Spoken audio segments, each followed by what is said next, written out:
সৃষ্টিকর্তা আল্লাহ তার পবিত্র কোরআনে বলেন, হে নবী, আল্লাহ নবী মোহাম্মদ সাল্লাল্লাহু আলাইহি ওয়াসাল্লাম বলতেছে, হে নবী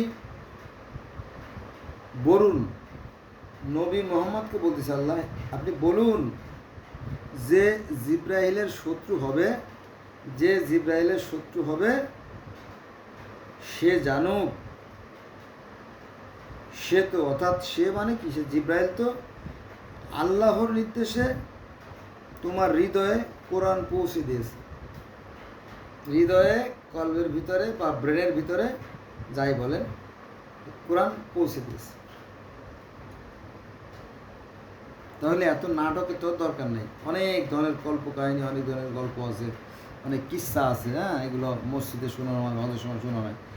আরে রসালো রসালো গল্প, একেবারে রসে টলমল। কেন কেন কেন এত প্রতারণা? যাও, আল্লাহর নির্দেশে তোমার হৃদয়ে পৌঁছে দিই। কোথায়? হৃদয়ে, কলবের ভিতরে অথবা ব্রেনে, যাই বলেন আপনার যেটা গ্রহণ করবেন সেটা আপনাদের ব্যাপার, বা যেভাবে অনুবাদ করবেন, হৃদয়ে অন্তরের ভিতরে পৌঁছে দিয়েছে যা তার, এবার আসেন মূল কথায়, যা মানে যেটা, যে কোরআনটা তোমার হৃদয়ের মধ্যে পৌঁছে দিয়েছে, এই কোরআন যা তার পূর্ববর্তী মানে কি, আগের যে সমস্ত কিতাব আছে সেই কিতাব সমূহের সমর্থ।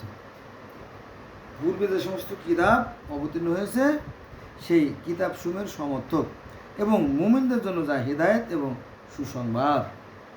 এটা আছে সূরা আল বাকারার 97 নম্বর আয়াত, অর্থাৎ 97। এরা মানে এই আয়াতে আল্লাহ পাক বলতেছে কি, পূর্ববর্তী কিতাব সমূহের সমর্থক। সম মানে কি, সমান। অর্থক মানে কি, অর্থ বহন করে যা। এখন আমি, এই যে আমি, আমার দেখছেন না আবুল বাশার, আমি বেদ পড়ছি, বেদে যা আছে কোরআনেতে আছে, ত্রিপিটকে যা আছে কোরআনেতে আছে, বাইবেলে যা আছে কোরআনেতে আছে, তাওরাতে যা আছে কোরআনেতে আছে, জবুরে যা আছে কোরআনেতে আছে, ইনজিলে যা আছে কোরআনেতে আছে, জেন্দাবেস্তা আবেস্তা অর্থাৎ পার্সিয়ান ধর্মে যা আছে তাই আছে, মিশরীয় ধর্মগ্রন্থে যা আছে কোরআনে তাই আছে। কোথায় পাইলেন? আমি বিভিন্ন ধর্মের ছাত্র, আমি খোঁজ নিয়ে জেনেছি, আপনারা আমার ভিডিও দেখেন। এই সমস্ত 33টা ধর্ম নিয়ে আমি আলোচনা করছি। আপনারা আমার সাথে থাকেন, মিলান, দেখবেন সৃষ্টিকর্তার বিধানের কোনো পরিবর্তন নাই এবং হয় না, বাস্তবও তাই। বোঝা গেছে বিষয়টা? এই আয়াতটা যেহেতু মোস্ট ইম্পর্ট্যান্ট একটা আয়াত, আমি আবার আপনাদেরকে শোনাই। হে নবী, আল্লাহ বলতেছে, হে নবী বলুন, আপনি বলে দিন, আপনি আপনার উম্মতকে বলে দিন, হে নবী বলুন। কাকে বলবে? আপনার উম্মতকে বলুন। কি বলতে হবে? যে যে যে জিব্রাইলের শত্রু হবে সে জানুক, সে তো, অর্থাৎ জিব্রাইল, সে তো বলতে সে জিব্রাইল আল্লাহর নির্দেশে তোমার হৃদয়, অর্থাৎ মুহাম্মাদের হৃদয়ে কোরআন পৌঁছে দিয়েছে, যে কোরআন বা যা তার পূর্ববর্তী কিতাবসমূহের সমর্থক এবং মুমিনদের জন্য হিদায়াত ও শুভ সংবাদ। সূরা আল বাকারা আয়াত নম্বর 97, দ্যাটস মিন 97।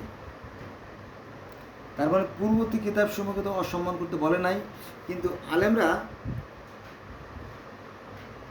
ধোঁকা দেয়। তারা বলে যে অন্যান্য কোরআন আসার পরে অন্যান্য কিতাব ডিলিট হয়ে গেছে, বাতিল হয়ে গেছে, হ্যাঁ, বাদ হয়ে গেছে, কিন্তু কোরআন তো তা বলে না। বাদ যদি হয়ে থাকে তাহলে আমরা সেটাকে কম্পেয়ার করবো। দ্যাটস মিন কি, কম্পেয়ার মানে কি, তুলনা করা। আমরা মিলিয়ে দেখবো আসলে মেলে কিনা। যদি মেলে তাহলে ঠিক আছে, কোরআনে আছে, আয়াতটা আমি ভুলে গেছি, আসো সেই কথায় যা তোমাদের মধ্যে আমাদের মধ্যে এক। যদি এক থাকে তাহলে তো সমস্যা নেই, তাই না?